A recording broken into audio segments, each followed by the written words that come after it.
Tātad dzīve ceļa remonts un 30. Braucam, meklējam ceļa remontu. Meklējam ceļa remontu. Ceļa remontiņ. Kur ir ceļa remontiņš? Mēģinām braukt tagad uz 40, bet visi uzskat, ka es esmu pilnīgs idiots. Tā.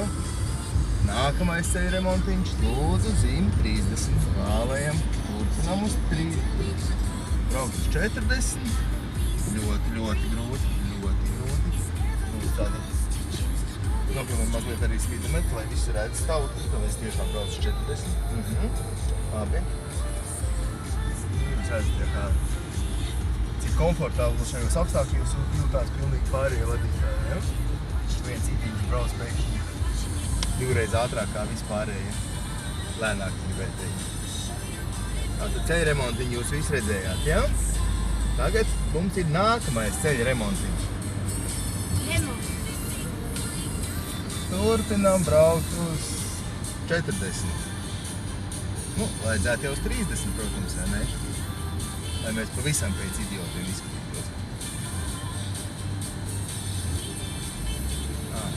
Pareizi, šādā ātrumā nedarbojās kruīz kontrola. Un ceļu policijas sapņo vienkārši, ne, tie ir ātrie.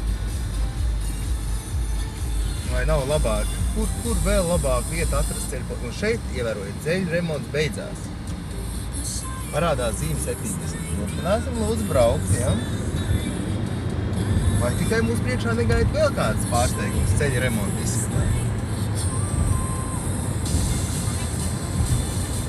Tātad, ievērojot, cik radikāli atšķirās ceļš, kur remontē no ceļa neremontē. Uzmanību uz ceļa strādā. Tātad tūlītās mums noteikti būs jāsamazina. Un beidzot, ko mēs ieraugām ceļa remontu.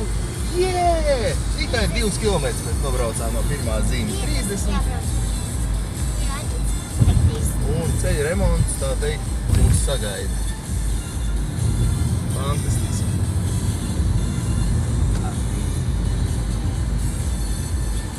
Paldies, cienījamie skatītāji!